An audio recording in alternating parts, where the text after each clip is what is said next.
venga tu reino, hágase tu voluntad como en el cielo, así también en la tierra. Y la versión Nueva Biblia Española dice: realícese tu designio. Dice la versión Nueva Española, dice: venga tu reino y realícese tu designio, como en el cielo, porque en el cielo se hace lo que diga el Señor, ¿verdad que sí? Y aquí también en la tierra se hace lo que dice el Señor. La diferencia es que el Señor nos ha dado un libre albedrío. Y aquí en la tierra hace la voluntad de Dios quien desea hacerlo. Tocado por el Señor. Y de eso vamos a hablar. Y diga: Señor, habla mi vida. Díselo al Señor: habla mi corazón. Habla mi vida. Atrévase a ponerlo en el chat también: Señor, habla mi vida. Pueden sentarse. Esa es la oración más corta que yo siempre hago. Cuando voy a predicar, después que leo el verso bíblico, le digo a los hermanos: digan: Señor, habla mi vida. Porque esa oración es una declaración de que el Señor hable mi corazón. Y cuando usted le dice al Señor de todo corazón: habla mi vida, el Señor te va a hablar. Y la mejor manera de recibir palabra de Dios y escuchar la voz de Dios es a través de la prédica de su palabra. Y en esta oración, tengan en mente que esta es la oración modelo. Sus discípulos le dicen a Jesús: enséñanos a orar.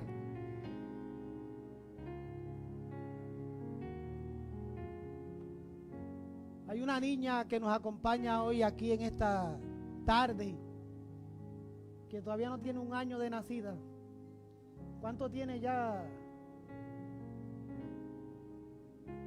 9 meses tiene la Leslie. 9 meses. Y Leslie no le ha pedido a sus padres: enséñenme a hablar, ¿verdad que no? Ella no le ha pedido porque ella no lo puede pedir. Ella no sabe decir: Roberto, Mayra, enséñenme a hablar. Pero con los gritos que últimamente se está tirando y se está lanzando, está diciendo en otras palabras: yo quiero hablar y quiero comunicarme como ustedes se comunican. Y con el paso ella va a lograrlo. Lo gracioso es que ahí andan los dos padres, la mamá y el papá, luchando a ver qué dice primero. La mamá, como tiene más tiempo con ella que el papá porque él trabaja, ella está luchando para que diga mamá primero antes que papá. Pero la chamaca ha logrado traicionar a su mamá y está aprendiendo a decir papá primero antes que mamá, a pesar de que está más tiempo con la mamá que con el papá. Pero ella no pidió que le enseñaran a hablar. Ella quiere hablar porque ella ve a los demás hablando. Los discípulos, al igual que Leslie, ellos sí pueden hablar porque son personas adultas. Pero haciendo referencia a la oración, ellos le dicen al maestro: enséñanos a orar. Porque según Leslie ve a sus padres hablando, ella quiere hablar. Y los discípulos, según ven a Jesús constantemente en vida de oración, ellos quieren orar como Él. Hubo un momento dado que Jesús le dijo y los reprendió y le dijo: no han podido velar conmigo ni una hora. Esta mañana escuché a un predicador decir: 1 minuto de corazón mueve la mano de Dios. Hay veces que estamos muy afanados que no tenemos tiempo para orar como Dios desea que oremos. Pero 1 minuto ante una gran necesidad y de corazón, eso logra mover la mano del Señor. Porque orar es hablar con el Señor. Y los discípulos ven constantemente a Jesús en oración, retirándose al monte, en el desierto, constantemente en comunicación con su Padre Celestial. Por lo tanto, los discípulos se sienten movidos, motivados, tocados, tal vez con curiosidad. Y le dicen al Señor: enséñanos a orar. Y el Señor comienza a enseñarles a orar y le dé una oración modelo que cubre prácticamente todas las áreas que son importantes cubrir en una oración. Pero yo quiero tocar específicamente ese versículo 10. Hay unos sermones anteriores, lo pueden buscar en mi página de YouTube, Pastor Herman No TV. Allí va a ver que ya yo discutí, venga a tu reino. Y discutí, Padre nuestro que estás en los cielos, santificado sea tu nombre. Esa parte ya yo la cubrí en otros sermones, que usted lo puede ver ahí en el canal.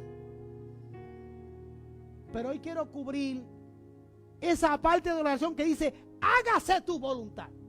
En esta oración modelo, creo que es una de las partes más fuertes de la oración.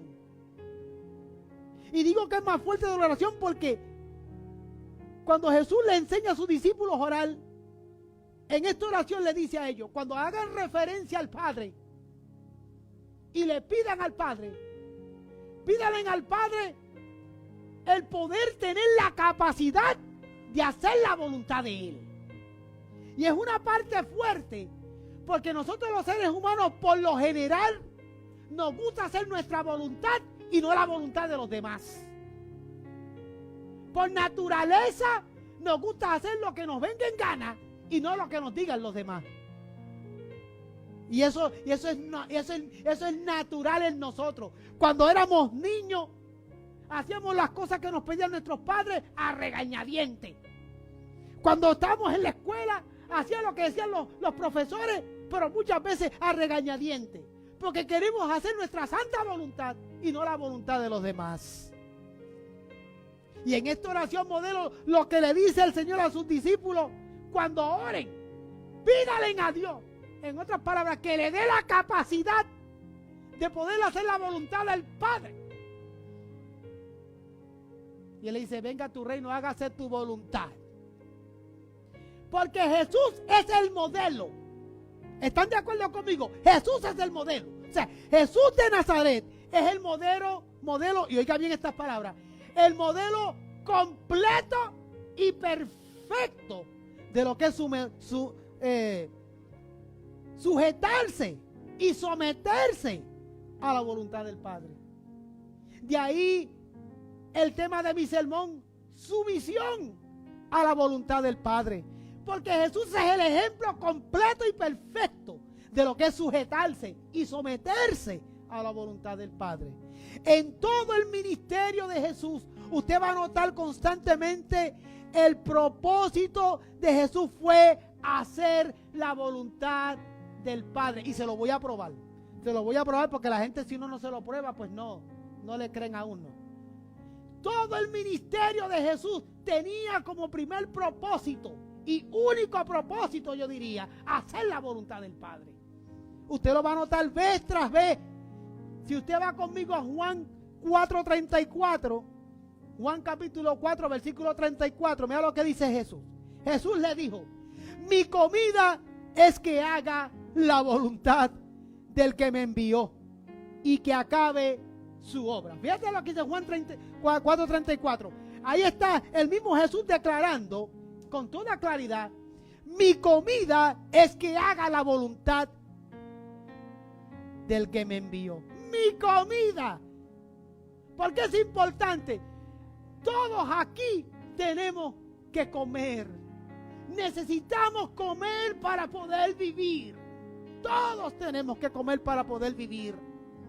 Si nosotros no comemos, no vamos a poder vivir. No vamos a poder tener salud. El comer es una necesidad en la creación del Señor en el ser humano. Entonces Jesús mismo le está diciendo y está declarando claramente, mi comida es hacer la voluntad del que me envió.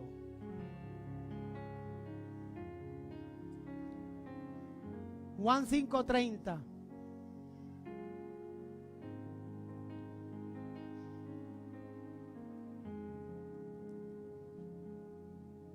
¿Están conmigo en Juan 5:30? Dice, no puedo yo hacer nada por mí mismo.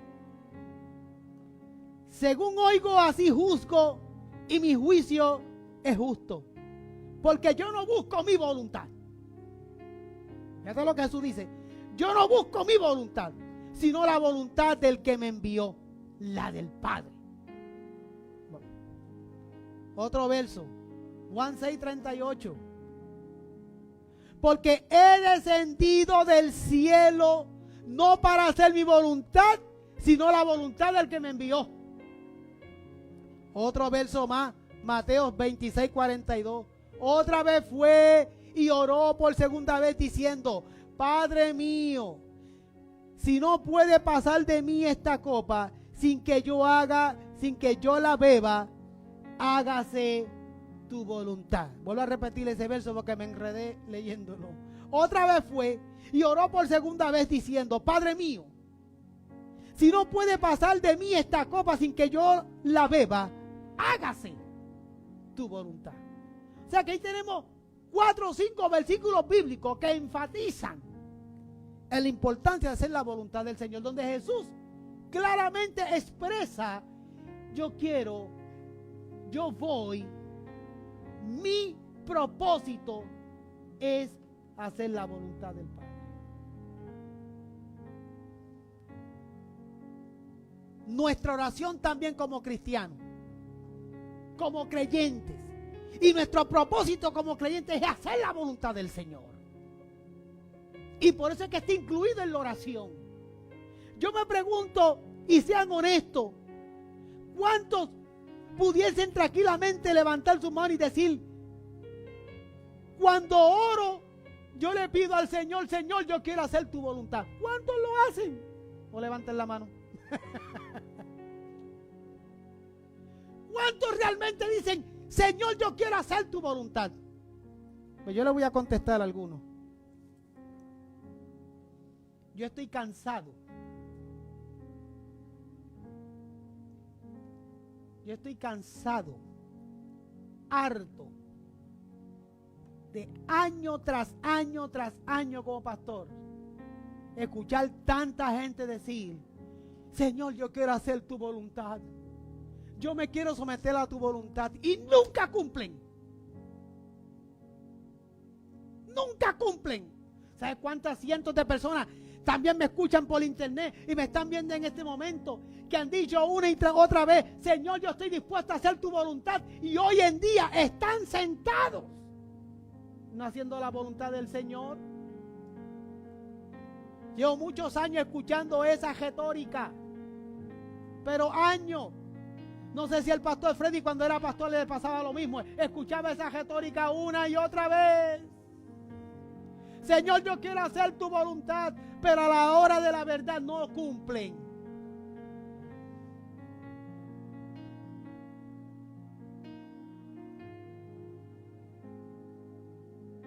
Yo no me atrevo a decir a los hermanos en el santuario: levanten la mano los que siempre oran pidiéndole a Dios hacer su voluntad, porque no quiero exponer a nadie. Total, si la levantan yo no veo casi. Yo quiero hacer tu voluntad.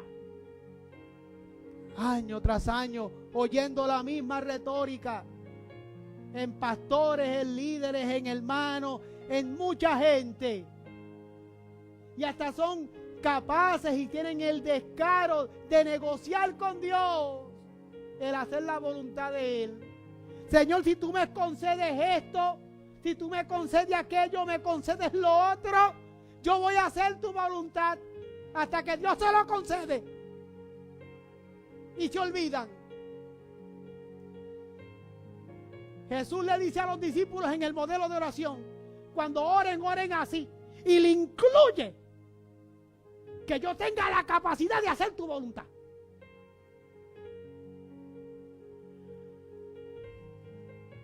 Entonces mi primer punto es: para hacer la voluntad de Dios hay que obedecer. Para hacer la voluntad de Dios hay que obedecer.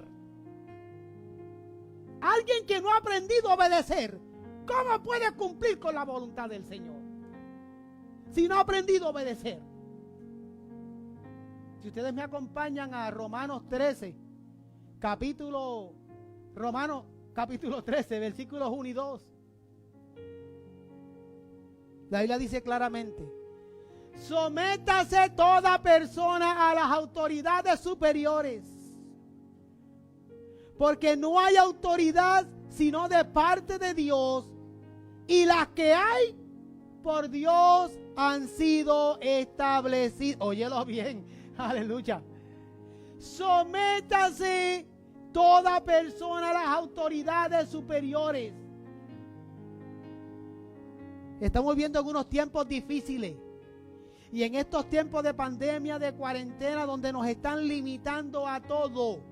Donde hay lugares aquí en Texas y nosotros aquí en Houston todavía estamos bendecidos en ese aspecto. Pero hay muchos lugares y aquí están coqueteando con la idea de encerrarnos otra vez. Y nosotros tenemos que someternos a las autoridades superiores, porque las que han sido establecidas, Dios las estableció. Lo único que yo no voy a negociar es la verdad del evangelio. Yo me someto a las autoridades. Yo cumplo con el deber que establecen las autoridades. En lo único que yo no voy a estar dispuesto a someterme es a negar mi fe. No, Señor. La alcaldesa que teníamos aquí antes del alcalde que tenemos ahora, ella quería que nosotros los pastores le sometiésemos el bosquejo del sermón para ella decidir si se podía predicar ese sermón o no. Y se levantaron los pastores y se levantó todo el mundo y fueron a los tribunales y ganamos el caso y eso quedó en nada. Pero hasta ese punto nos quieren controlar y nos quieren dominar. Ella dice que yo tengo que ser obediente, yo tengo que obedecer. Un cristiano tiene que obedecer. No puede andar en un carro sin placa, no puede andar en un carro sin seguro, no puede hacer lo que le venga en gana. Sométase a todas las autoridades porque fueron establecidas por Dios. Qué duro. Está caliente el púlpito.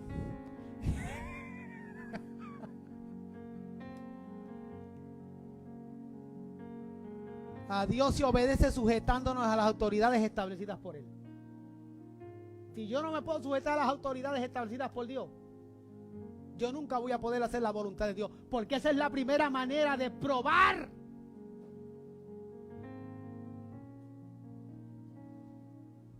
que muchos creyentes evaden el someterse a las autoridades. Mira lo que dice el versículo 2. De modo que quien se opone a la autoridad, a lo establecido por Dios, resiste. Y los que resisten acarrean condenación para sí mismos.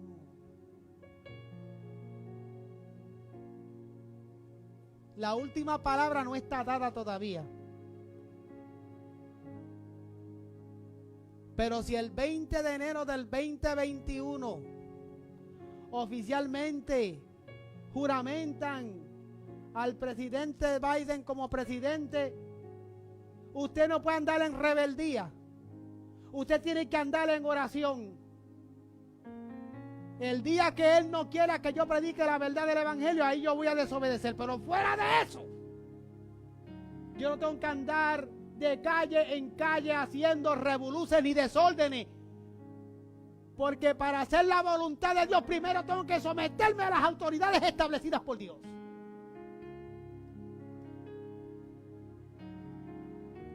Número 2, esta no le va a gustar a mucha gente, pero ni modo, ahí va. Dios ha puesto en su iglesia autoridades espirituales a las cuales el creyente se tiene que sujetar y obedecer. Haciéndolo así, de esta manera cumplirá con la voluntad de Dios en su vida. O sea que todos nosotros como creyentes tenemos que someternos a las autoridades espirituales.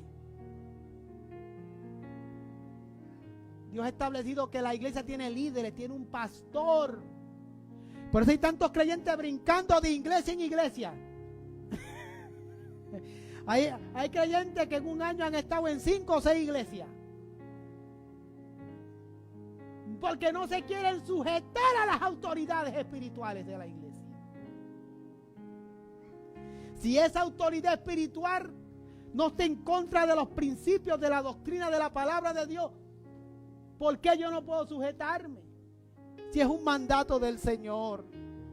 Yo como pastor, óigalo bien, yo como pastor estoy sujeto a los líderes conciliares que están por encima de mí. Yo me someto y yo obedezco, siempre y cuando no trastoquen mi fe. Yo tengo que someterme. Si yo quiero que la iglesia se somete y obedezca a las autoridades espirituales de la iglesia, pues yo tengo que hacer lo mismo con las autoridades que están por encima de mí.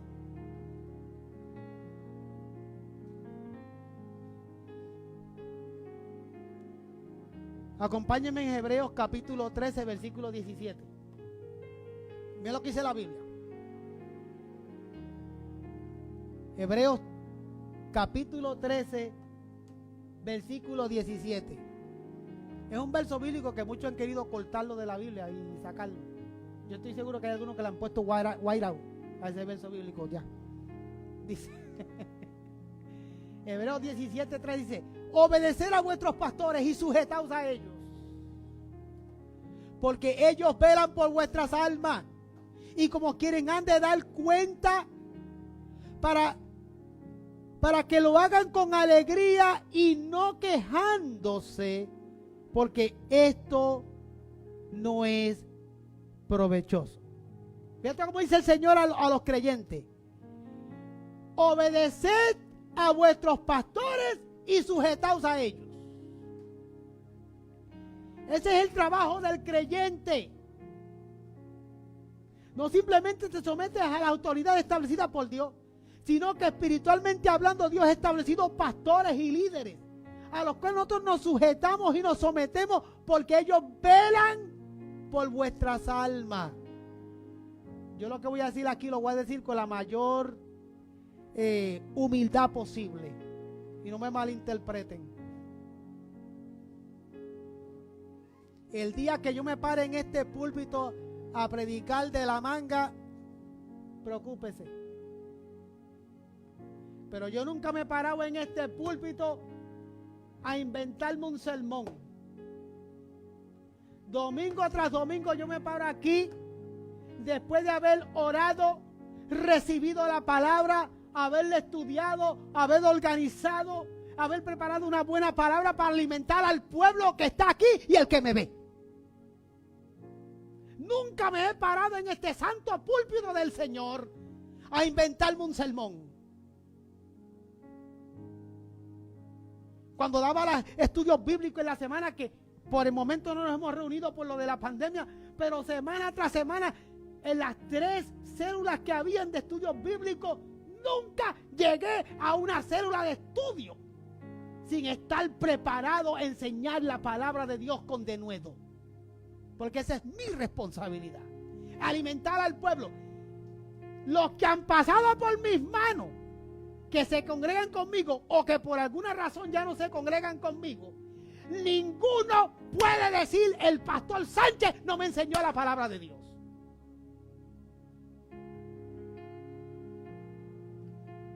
Porque esa es mi responsabilidad. Obedecer a vuestros pastores y sujetaos a ellos, porque ellos velan por vuestras almas. ¿Cómo yo velo por tu alma? Yo velo por tu alma en oración. Yo velo por tu alma enseñándote la Biblia. Yo velo por tu alma predicando la palabra. Yo velo por tu alma enseñándote doctrina bíblica. Yo velo por tu alma cuando te aconsejo. Yo no te obligo. Hay pastores que es a la cañona, obligado. Yo no funciono de esa manera. Yo predico la palabra y dejo que el Espíritu Santo te toque, te redarguya y tú te sometas. Porque mire esta parte del verso. Como quienes han de dar cuenta. Porque yo voy a darle cuentas al Señor. Estelita, yo le voy a dar cuentas a Dios por tu alma.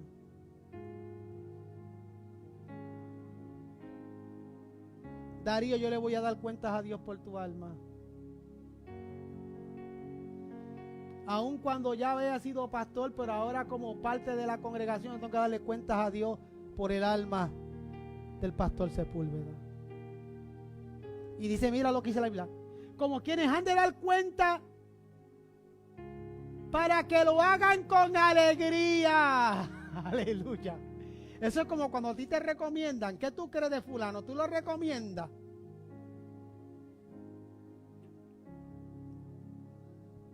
Usted sabía que hay mucha gente que me apuntan a mí, voy a usarlo como lo dicen ustedes, me apuntan a mí como referencia para un trabajo nuevo, lo que sea. Y después me llaman, pastor, llené una solicitud y lo puse usted como referencia. Así que lo van a llamar. ¿Y qué me estás queriendo decir? ¿Que dé buenas referencias de ti? Y yo a veces bromeando le digo a las personas que me piden ese favor, ¿quieres que diga la verdad o que tongonee un poco la situación?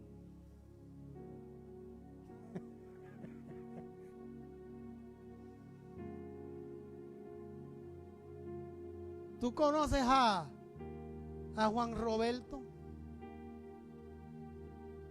Sí, yo lo conozco. Él es puntual. Y yo por hacer el favor, sí, él es puntual. Él es honesto, sí, muy honesto. Estoy dándolo como ejemplo, ¿eh? Pero posiblemente yo no estoy exagerando, posiblemente estoy diciendo lo que sea hasta donde lo conozco. Pero no trabajo con él.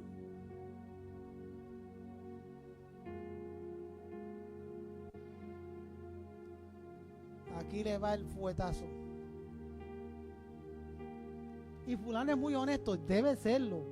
Nunca ofrenda ni diezma, pero debe serlo. Llega el culto cuando se va a despedir, pero por lo menos llega, aunque sea con la bendición.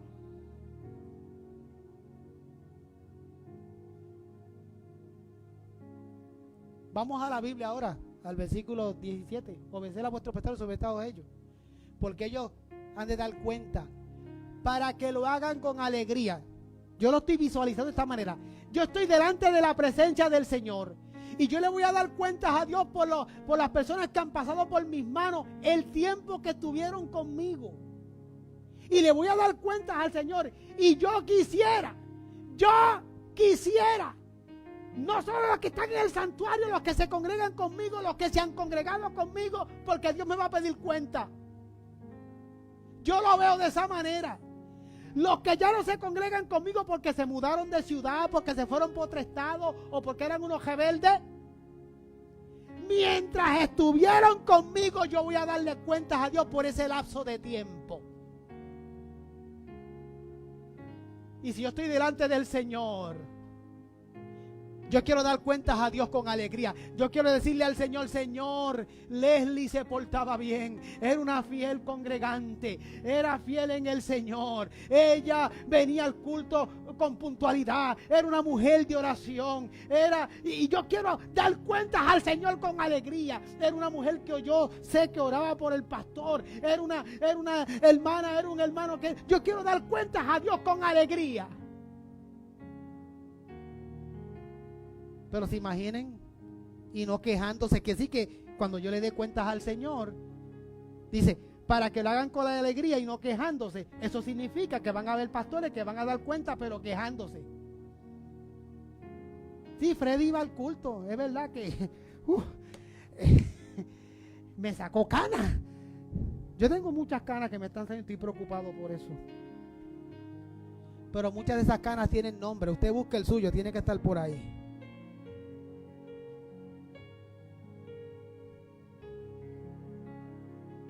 El creyente no debe... Ay, hermano, oiga bien. El creyente no debe altercar con la voluntad de Dios, sino obedecer y cumplir con la misma. Porque si la alteras, si el creyente altera la voluntad de Dios, ¿sabe lo que va a ocurrir? El Señor va a tener que hacer ajustes. Ajustes que no te van a gustar. Voy a concluir con esta parte. Yo quiero que usted me entienda, lo que me están viendo me entiendan. Todos los que están en este auditorio me entiendan.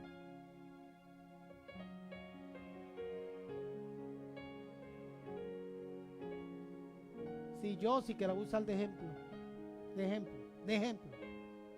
Porque va y me tira con la Biblia. Y mira, ya vio si me hizo amague para tirarme con. Si yo sí sabe cuál es la voluntad de Dios para su vida, si ella lo sabe, pero por su desobediencia altera la voluntad de Dios, yo sí como quiera se va a cumplir en tu vida. Lo único que para que eso ocurra, él va a tener que hacer unos ajustes, porque yo la llevaba a ella por aquí, pero la chamaca decidió irse por acá. Ok, como no me entienden, pues vamos a usar a Jonás. Aquí lo tengo en mi bosque. El Señor le dijo a Jonás, ves a predicar, ¿dónde? Lo envió a predicar a Nínive. Llévale un mensaje profético a ese pueblo de Nínive. Y él aceptó y arrancó para allá. ¿Pero qué pasó? En el camino decidió, en vez de ir para Nínive, coger para ¿dónde? Para un lugar que se llamaba Tarsis, ¿verdad? Entonces, la voluntad del Señor prevaleció. Claro que prevaleció. Él terminó en Nínive predicando. Pero ¿qué tuvo que hacer el Señor? Hacer unos ajustes. Tuvo que levantar una gran tormenta en aquel mar. Tuvieron que echarle ese pedazo de carne al mar. Y tuvo que venir un gran pez y tragárselo. Y estar bajo el agua. ¿Ustedes se imaginan eso? En el vientre de un gran pez en el fondo del mar. Por 3 días, por 3 noches. Pidiéndole perdón a Dios por haber alterado la voluntad de Dios. Mira, hay muchos aquí o que me están oyendo que le está yendo de la patada porque alteraron la voluntad de Dios. Por eso es que te ha ido fuerte. Por eso es que las cosas han salido mal en el matrimonio. Por eso es que las cosas han salido mal con tus hijos. Por eso es que te está saliendo todo al revés. Porque alteraste la voluntad de Dios. Y el Señor está haciendo unos ajustes que van a doler para que te ubiques en el camino donde el Señor te quiere. Se acabaron las alabanzas en el santuario. Alguien puede decirle un gloria a Dios al Señor. Alguien le puede dar un gloria a Dios al Señor. Aleluya. Hay algunos que hay algunos aplaudiendo con las uñas. El Señor está haciendo ajustes. Mira, tú que me estás viendo por internet, el Señor está haciendo ajustes en tu vida. Porque tú conoces la voluntad de Dios en tu vida. Tú sabes cuál es. Tú la conoces. Pero la alteraste.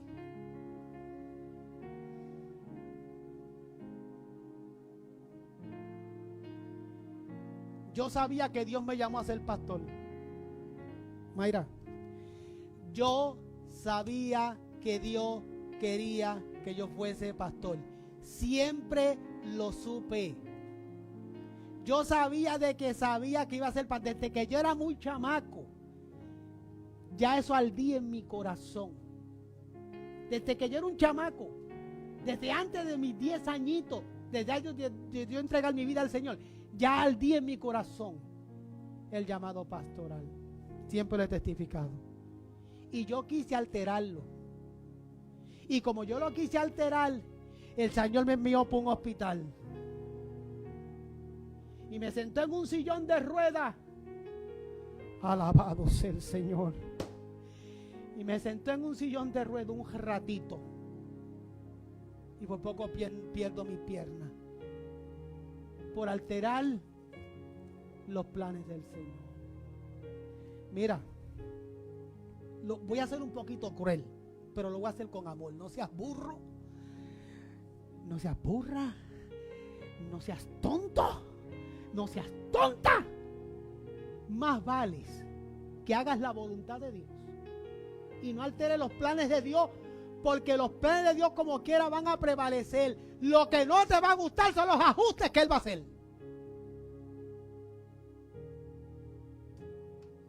Y después vas a decir, Señor, ¿por qué yo? Piensa si alteraste los planes del Señor. Parece que pusieron un horno en este púlpito porque está caliente. Aleluya, en nombre del Señor. Punto 2. Déjame avanzar porque Darío me va a tirar con.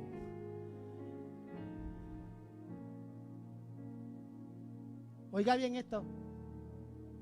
Para hacer la voluntad de Dios hay que ser pacientes. Sean honestos. ¿Cuántos son pacientes? Mira, nadie levanta la mano. Uno solo, o dos.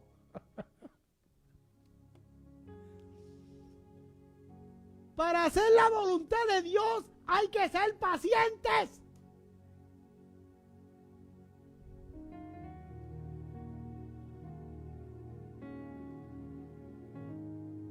La paciencia es una cualidad del creyente que en Cristo Jesús debe madurar. ¿Cómo madura la paciencia en el creyente? Pues te voy a dar la fórmula. La fórmula para que la paciencia en el creyente madure se llama pruebas y tribulaciones en la vida cristiana.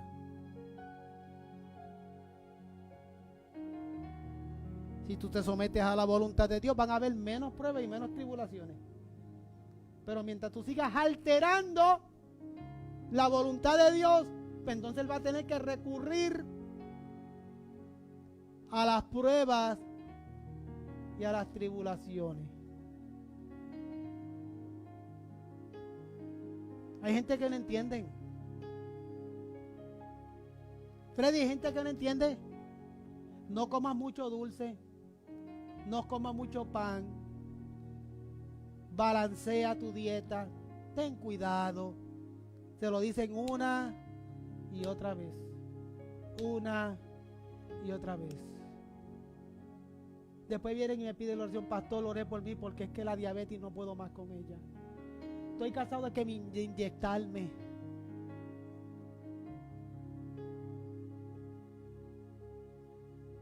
Pastor, los riñones no funcionan. Me tienen que dializar. Ya no puedo con mi vida, pero no hicieron caso. Cuando le dijeron, aguántate con el dulce, aguántate con el pan.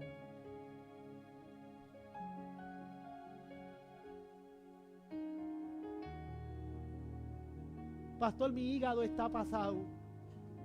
Pero ¿cómo doblaste el codo?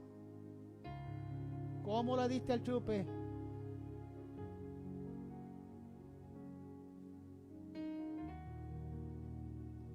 Pero el Señor tiene que recurrir a tocarte el riñón, a tocarte el hígado, a permitir que te pullen para que te acuerdes. ¿Sabes por qué el Señor muchas veces no te sana de diabetes? Porque cada vez que te metes un puyazo para que te acuerdes. Cada puyazo es para que te acuerdes.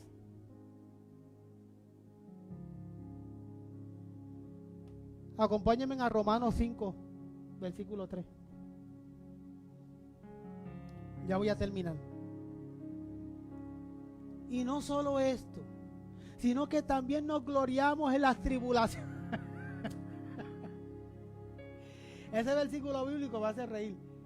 Y no solo esto, sino que también nos gloriamos en las tribulaciones. ¿Quién se gloria en las tribulaciones? Vamos a ver.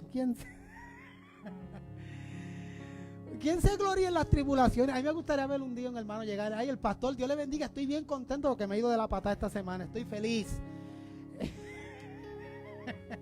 Estoy contento porque todo me ha salido mal, pero estoy contento. ¿Quién se gloria en las tribulaciones? El Señor te dice claramente, gloríate en las tribulaciones, sabiendo. Uno sí se puede gloriar en las tribulaciones cuando uno está consciente, porque dice, sabiendo que la tribulación produce paciencia. Mira, yo si cuando la prueba y la tribulación no te lleva a ningún lado, pues entonces enójate. Pero cuando una prueba y una tribulación, tú sabes que el final de esa prueba y tribulación va a ser la paciencia, la paz en el Señor, pues gloríate. ¡Venga! Y la paciencia prueba y la prueba produce esperanza. Esa es la razón por la cual tú te glorías en la tribulación. Tú te glorías cuando tú sabes. Freddy, yo me glorío en la tribulación porque yo sé que la tribulación va a producir paciencia. Y tomado de la mano, la paciencia va a producir, va a traerme pruebitas. Pero esas pruebas van a traer esperanza.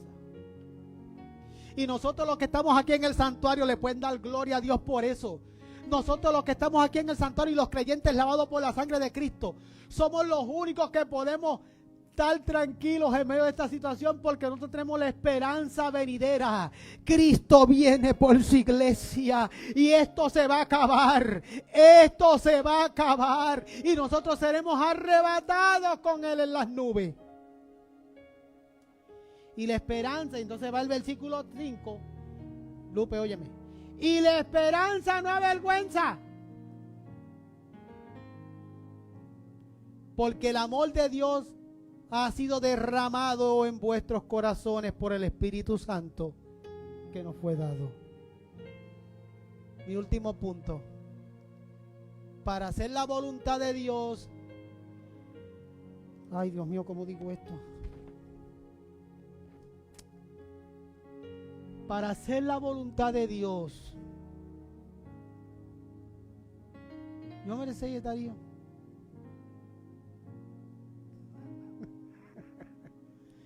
Para hacer la voluntad de Dios hay que ser conformes.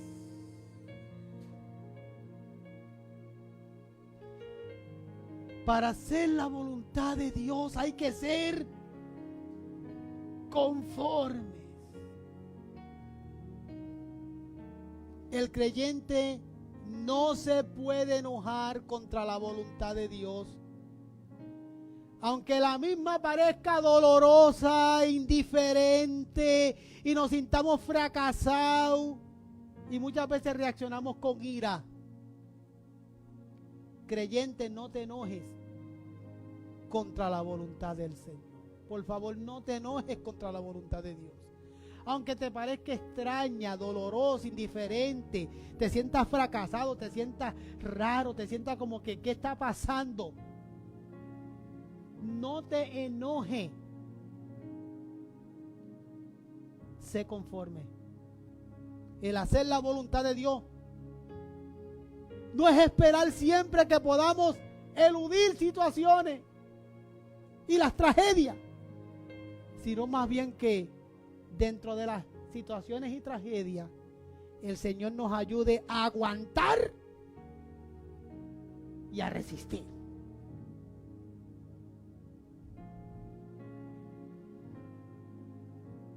A lo único que no debemos conformarnos es a las cosas del mundo. El Señor quiere que seas conforme. Pero a lo único que no debe de ser conforme es a las cosas del mundo. Y así precisamente ¿dónde estamos? Más bien aprovechar las pruebas para ser transformado. Romanos 12:2 dice. ¿Están conmigo en Romanos 12:2? Dice claramente. Ese es un verso bíblico bien famoso, ya lo deben conocer, ¿verdad que sí?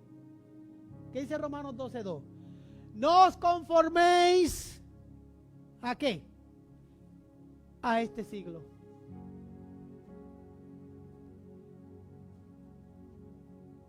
Yo escuché un sermón esta mañana, de los muchos que yo escucho, y escuché uno de este pastor que decía: a mí no me importa lo que digan por ahí, el 2021 para mí va a ser un 2021 glorioso.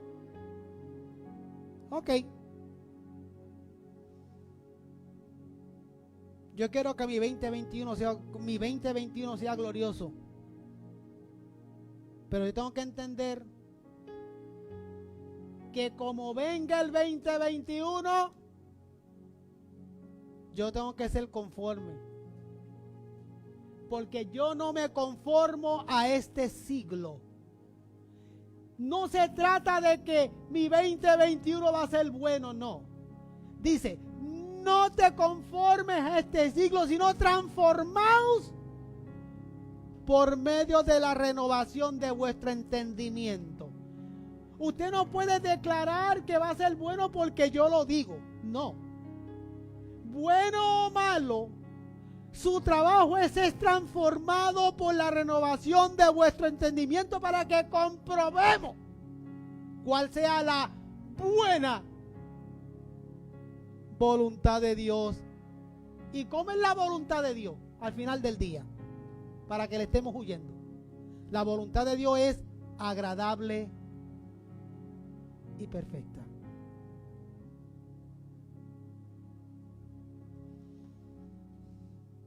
Dígalo en su corazón, dígaselo por usted mismo. La voluntad de Dios es agradable y perfecta.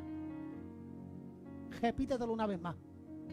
La voluntad de Dios es agradable y perfecta. Si yo entiendo eso, yo no le voy a huir a la voluntad de Dios. Porque la voluntad de Dios es agradable y perfecta.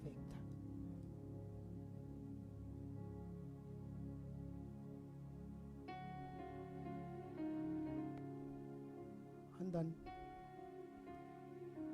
Concluyo volviendo a la nueva Biblia española, a esa versión que dice el versículo 10 de San Mateo 6. Realícese tu designio. ¿Usted sabe lo que es un designio? ¿Cuántos saben lo que es un designio? Queremos realizar tu designio. Es un sinónimo para la palabra voluntad.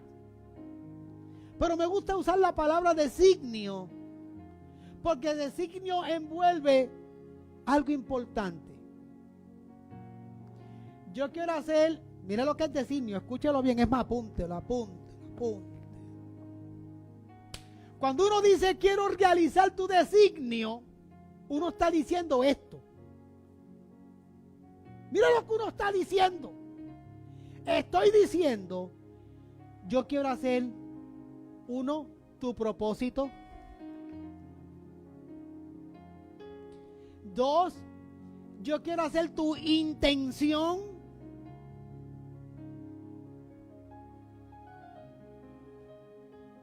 Y número 3, yo quiero cumplir con el plan o quiero realizar el plan de tu providencia. Cada uno es diferente. Te voy a explicar por qué.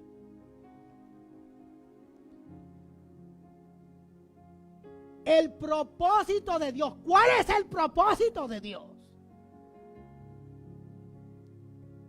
La intención. No simplemente cumple con mi propósito, sino con mi intención. En otras palabras, lo puedo decir a los mexicanos. No te hagas que la Virgen te habla. O sea, no te hagas el tonto. Tú sabes lo que yo quiero decir. Eso es lo que quiere decir la intención.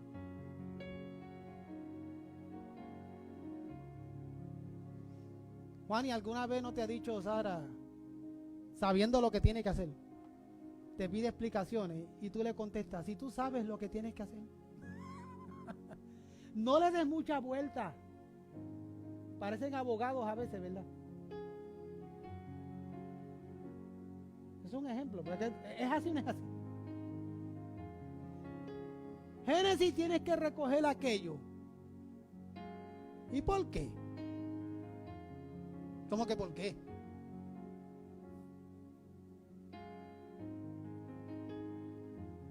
Bueno, cuando estamos hablando de hacer el propósito, pero estamos hablando también de hacer la intención, ¿sabes? No nos hagamos los tontos, porque nosotros sí sabemos cuál es la intención de Dios.